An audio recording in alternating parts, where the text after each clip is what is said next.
Okay, so are you all able to see the screen?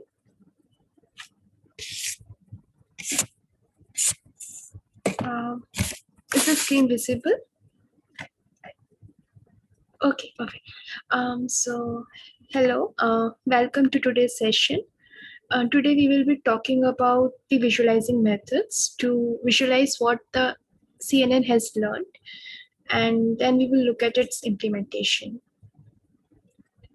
So this is just a simple revision of the methods which were covered in the lectures. So here you can see in this don't disturb the model methods, there are basically multiple methods by which you can visualize the what those filters have learned. Like for example, if you want to visualize the convolutional filters for the first layer, we can easily do it by just visualizing each output map as a grayscale image here.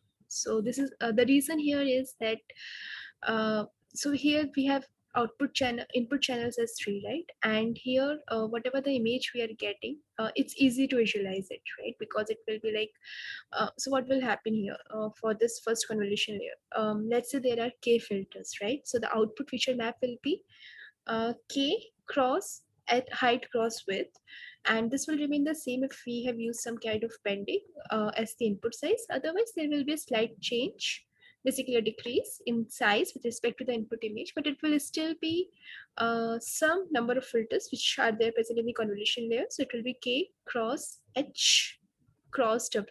So here each output feature map can then be visualized as a grayscale image. So this is how these filters will look if we are talking about the first convolutional layer. The other option is that we can take these latent features and then try to do some kind of dimensionality reduction to some manageable dimensions, maybe 2 dimensions or 3 dimensions, and then try to visualize it. So suppose this is what the latent space look like, and then doing some kind of clustering in this latent space using TSNE or PCA, and finding the most, like reducing the dimensionality, as well as once the dimensionality has been reduced, we can even cluster it and see, and can visualize how different classes are being segregated in this latent space. So here each color corresponds to the features of one specific class, and the distance between two clusters is showing that okay, the model is confident about or the model has done a good task at separating these two classes in this latent space. So this is one method of visualizing what the network has actually learned.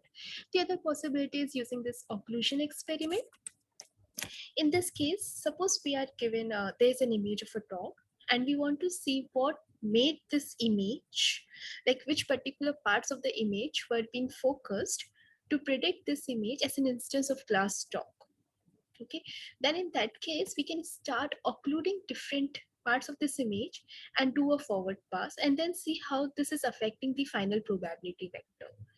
And if we keep on doing this with using this occlusion at multiple positions in this image, we can get some kind of heat map here. And if this heat map, if you look at this heat map, you can see that the pixels or the area of the image which contributed much to the probability of this image being an instance of class dog is basically the area uh, where the dog face is present, right? This dog face here is contributing maximum to the probability of it being classified as a dog. And this shows that this is exactly what we wanted somewhat here. So yes, the model has done a good task, a good job here. The other possibility is that this is very similar here.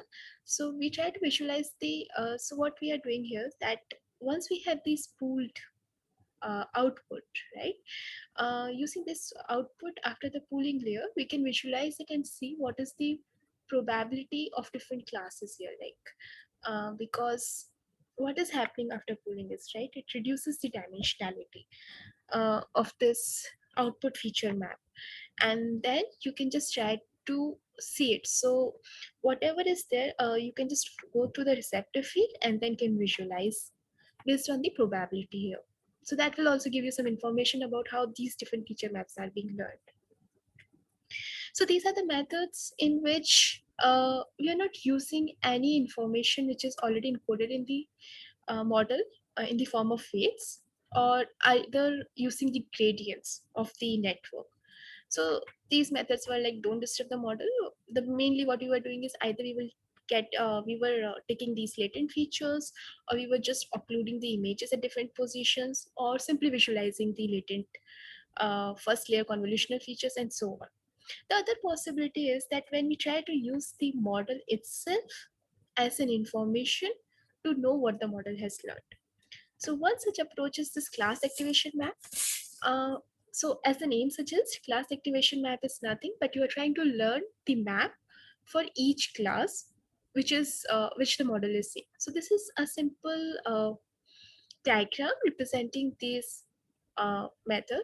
So suppose this is an image of a boy and a dog, and you give this image as an input to the network. So this is a very deep neural network with multiple convolutional layers and other pooling layers and so on. But in this architecture, there is this global average pooling layer present just before the fully connected layer. So using this global average pooling layer, we can then try to come up with this class activation map. So what we will do is this: once we have this global average pooling layer, the weights of the fully connected layer, these are the weights which are connecting the output of the gap to the as an input to the fully connected layer, right? So these weights are nothing but you can see as the weight. So for example, here you see W weight, right? It means the weight assigned to the output or to this blue feature map here um, for predicting the class to be Australian Terrier. W2 means the weight the network has assigned to red feature map for with respect to the class Australian Terrier. So this is the dark gray. And similarly, WN is representing the weight assigned by the network to this corresponding feature map for this specific class. Now, if we know these weights, then and we know these outputs, which are nothing but the global average pooling output of this convolutional layer, we can then try to generate these activation map, which will be nothing but W1 into this particular activation map plus W2 times the second red activation map and so on, and aggregating it, and then this will give you some kind of a class activation map which will show that the network focused on this specific area of the image more than other sections of the image in order to predict it to be of class Australian Terrier. So let's try to first, yes.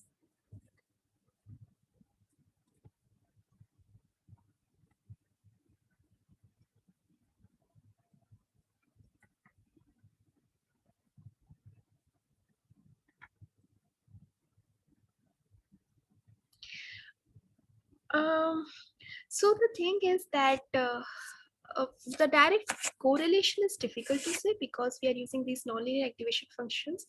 And when you talk about the Fourier transforms, okay, so the point is that when you try to do these convolutional filters here and then you apply these activation map and then you get some output here, uh, it's not easy to say that this is a clear one-on-one mapping with the Fourier transforms there. But yes, this network is doing some kind of processing and then it's just giving the output. So all these methods are basically trying to visualize how this network learned to classify this image as an image of a dog or a cat. But directly, like concretely saying that this represents the Fourier class, I'm not sure about that part because it is. The reason is that the network is processing these features in its own way, and so yeah, I can't say that it is definitely what the Fourier output will give you.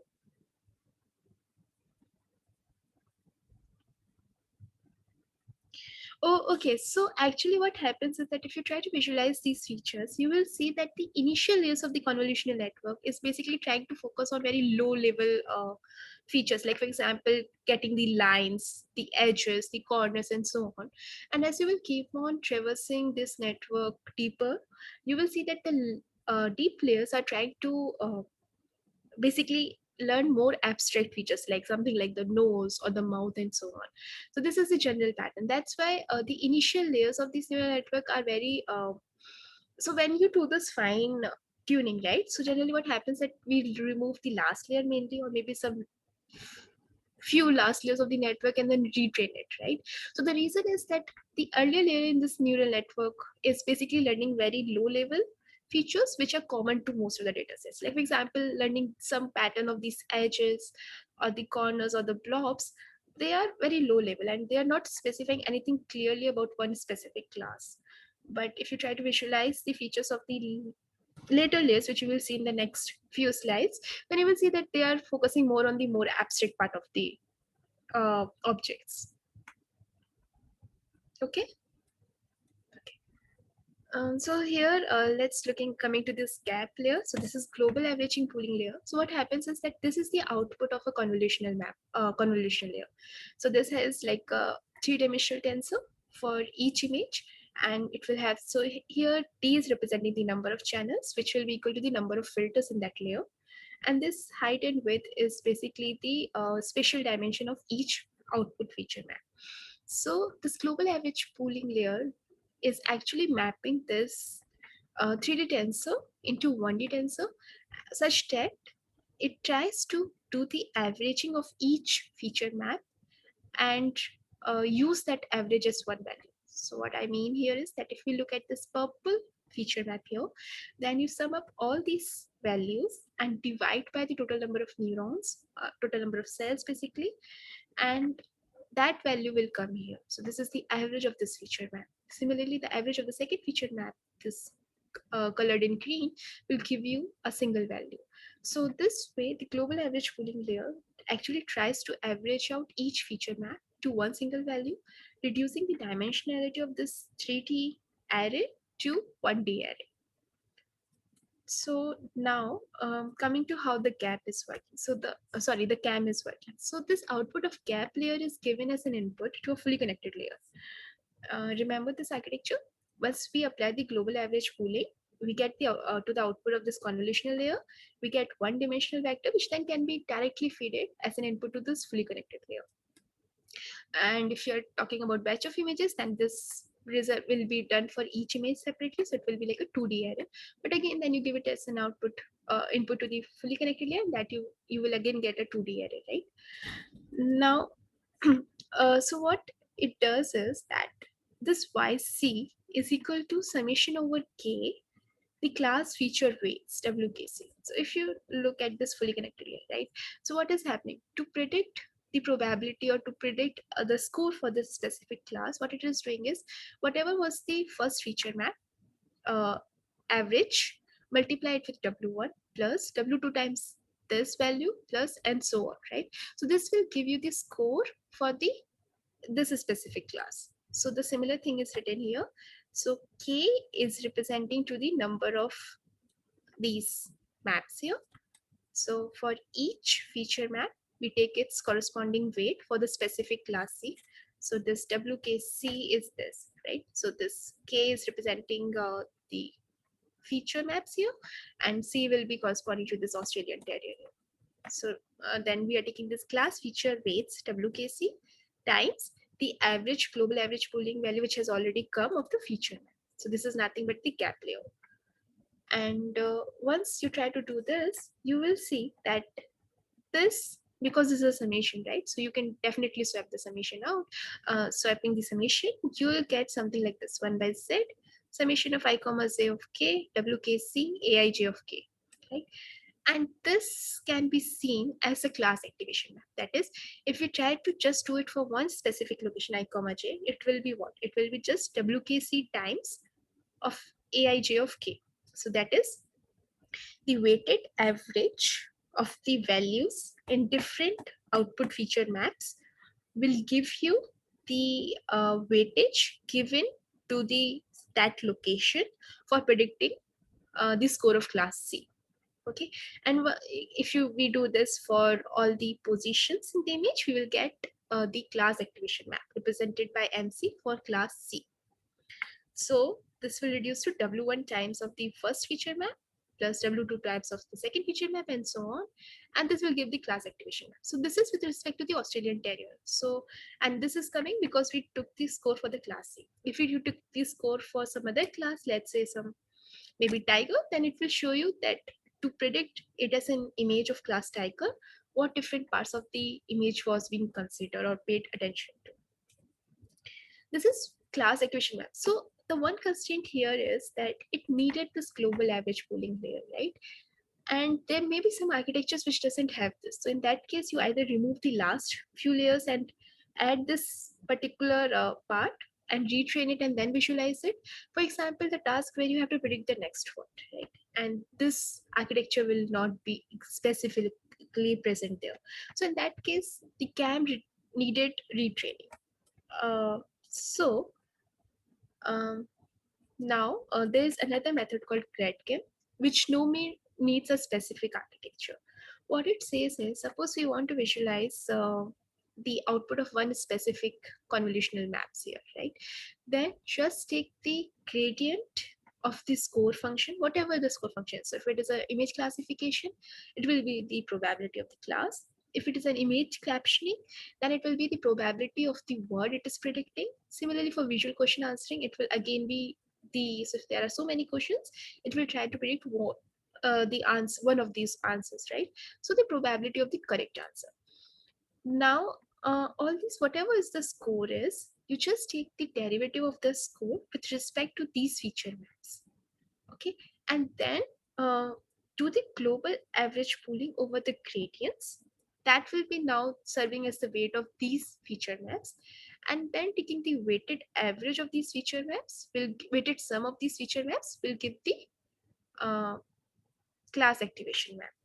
And here there is an additional term called ReLU. So it is making sure that all those pixels or all those locations which are contributing negatively to the image should be suppressed for visualizing this activation map, because these are the pixels, because right now the idea is that we want to visualize those images or those sections of the image which contributed positively to the class. So that's why the ReLU is being used to suppress the negative values here. Uh, so the theory is that this neuron activation weight, so neuron activation weight is nothing but the weight assigned to each feature map here. So in this image, if you see, there are basically like 6-7 feature maps are being shown. So the weight assigned to each feature map, that will be the neuron activation weight. And this is computed as the global average pool output of the gradients of the class score with respect to the activation map, and then suppressing the negative values using ReLU. And as we seen here, this is now specific to, not specific to one task, but it can be generalized to multiple tasks like image classification or captioning or visual question answering. So what it does is that it tries to compute this alpha KC, which is neuron activation weight, for the kth feature map and for class C. Okay, and this is equal to nothing but the global average pooling of the gradient of the score function with respect to that feature map AK, right? And once this has been done, we will just take the weighted sum of it and apply the ReLU function here. Okay, so this is what Grad-CAM. So this is actually nothing but the generalization of class activation map. If you look here, so this class, in case of class activation map, sorry. So in case of class activation maps, the previous method, this alpha KC was already present in the model, and that was nothing but the weight of the fully connected layer. So there we directly used it, but now we are doing it with respect to any class. So here we will be taking that, whatever the layer you are taking it, you will just take the gradient of that layer with respect to the score, the gradient of the score function with respect to that layer map, and then just global average pool to get the neuron activation weight, and then this weighted sum of these feature maps will be your class activation map. So is this okay? And if there are any doubts, I can take it. If not, then we will go to the implementation part. So are there any doubts? Okay, so moving on to the implementation part here. So this is the notebook which is already available. Let's walk through it and see what we are trying to, how to implement all these things and visualize it. So here the model we used is ResNet 50. It is already present in the torchvision.models, and this is pre-trained on ImageNet. So no training is required, just the model is being loaded with the pre-trained weights. And we will this code will be visualizing the attention given by this ResNet 50 for any specific image to be to be classified as an instance of a particular class using CAM method and Grad-CAM method. So talking about the last convolutional layer, so this is the layer 4 numbered. So if you want, I can even print the model for you. So it will be like,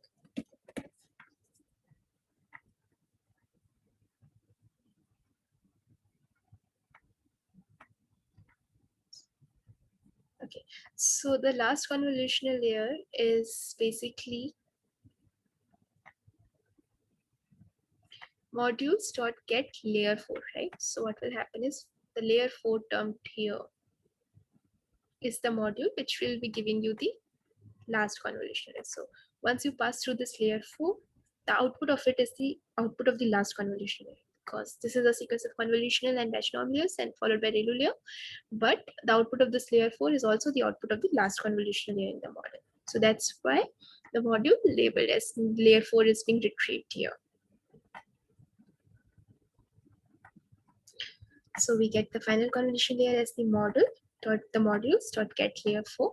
So this is the so we will be visualizing here the feature maps or the output feature map of this layer to understand what did model actually perceive in the image to categorize it into one of the classes.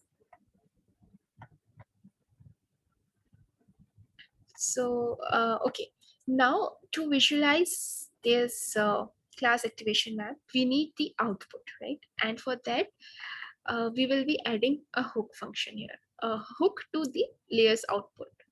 So this is feature buffer, a class is being defined, and this is calling this, so it will be registered. So whatever the module is passed, so the module passed here will be the layer 4, which is the last module of the ResNet 50, and we and a hook will be added to the model.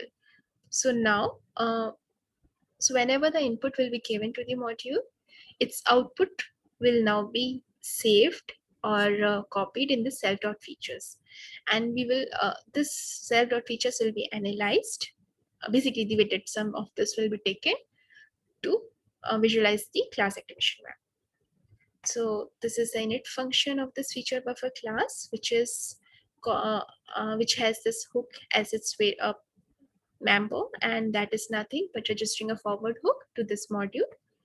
And this hook function does nothing but it saves this output as features here, which we will be using in the later part of the code to visualize the class activation map. So okay, here this FV is nothing but instantiation of this class, and the module which we are passing is this final con layer, which is nothing but the layer 4 of the network. Okay.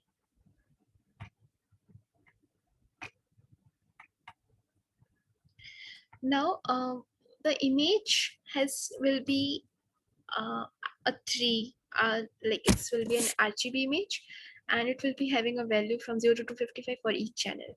So to process this image, what is being done, first it is resized to the dimension of 224 cross 224. The reason is that this model is trained with the images of this dimensionality. So the test time image has to be of the same dimension as the image which were used during training part. Then converting it to tensor, so it will put it in a range of 0 to 1, and then normalizing it further. So this is the normalization part, which is being used while training the network for the ImageNet dataset. So again, the test image is being then normalized so that its values rise in the same range as it has seen during the training part. Now, this image is being retrieved from this specific part, and now this is the image which will be given as an input to the network.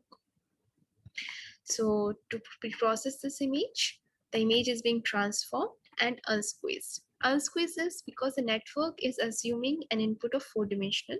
This image is a 3D tensor. So it has been unsqueezed as location 0 to change to this set shape, where it means that this batch has only exactly one image, and the dimensionality of the image is 3,224, 229, 298. This was before applying this transform.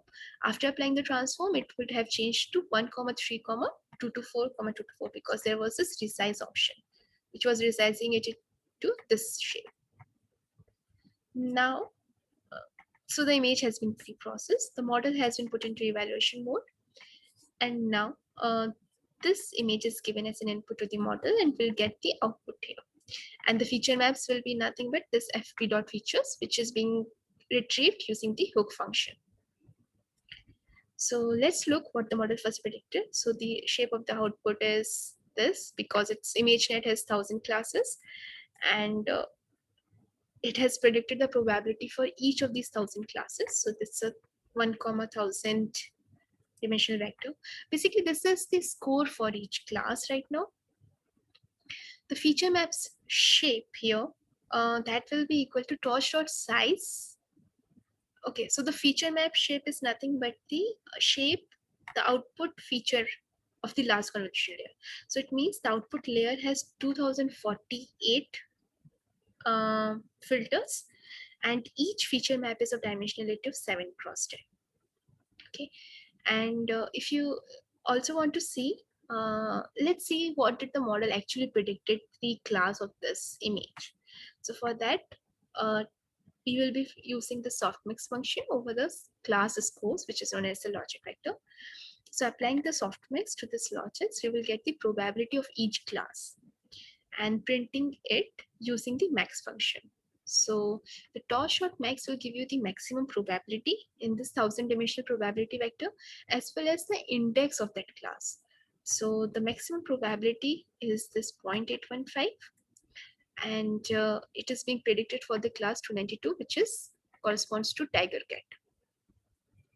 So this shows that the model was able to correctly classify this image as an instance of class tiger with a probability of 81.5.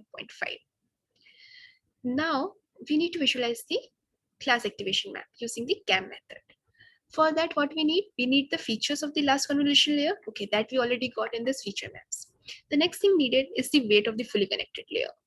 So for that, let's retrieve the weight of the fully connected layer. So it's module.modules.get. This will give you the fully connected layer, and the parameters will return the weight and biases. So the 0th element will be the weights, and the first will be the biases. So the weight shape will be 1,000 cross 2048. Can anyone see why this will be 2048?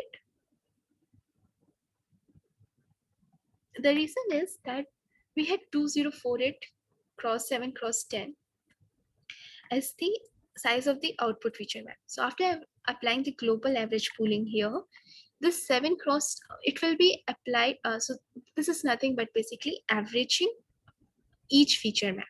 So the output will be nothing but 1,2048, and this is the reason it is the shape of this weight vector is 1,000 cross 2048.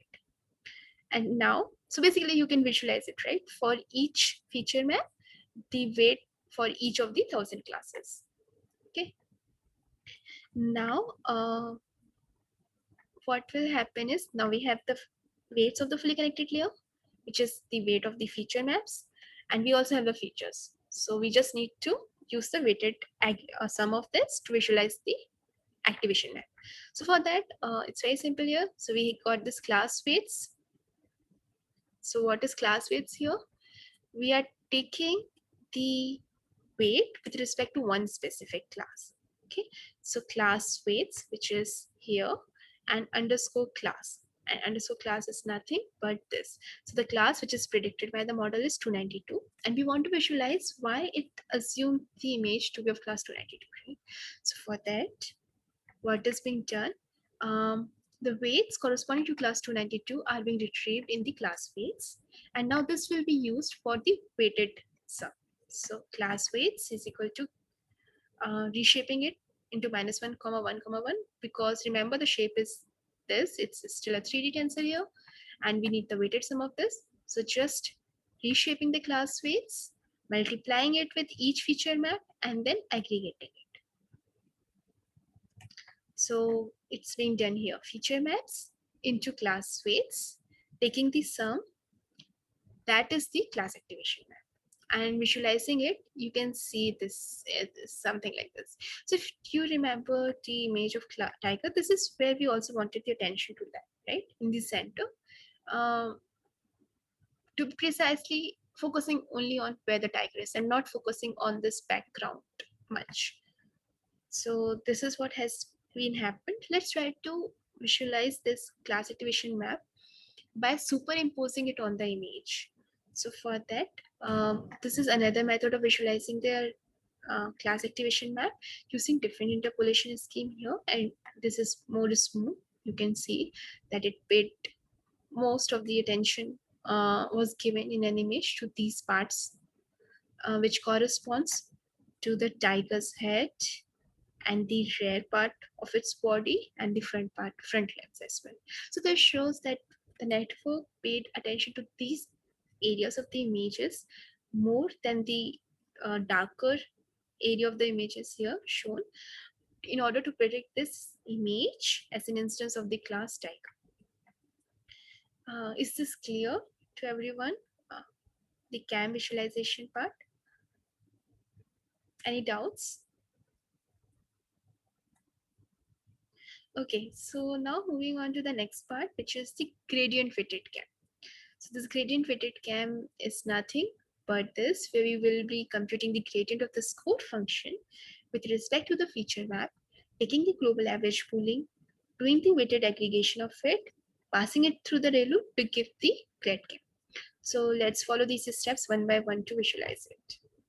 So here is a class-based implementation being written, in which the model is nothing but this resonant 50 pretrain, which we wanted. Then there is this layer hook, which is being added to the layer 4 here. And then the gradients are being captured in this activation hook. And because we will be computing the gradients, so we are making sure that this time the gradient is being computed. So we have, so p dot request grade for each of the parameter of this network is being set to true. Now what will happen, whenever an input will come to the model, it will be given to the model as here. So it will self dot pretrain of x, and the value of it, basically that activation map, will be then set in the self dot selected out. Okay, so this class is just saving the output of the feature map, that is output of the convolutional layer, by fitting a forward hook here. Now, okay, so all this part is done. This is the same image, nothing more is done. And now we try to give this image as an input to the model again. Okay, we get the output and we get the activations here. Now let's try something different. Instead of predicting it of the same class as the tiger, let's try to visualize it for some arbitrary class 600. So 600 basically corresponds to a class called honeycomb. And let's see, in order to predict it as an instance of class 600, what part of the images was being focused. Okay, so again, loss dot backward is being done. We got the gradients of the model with respect to this loss function here. Okay, the class score function.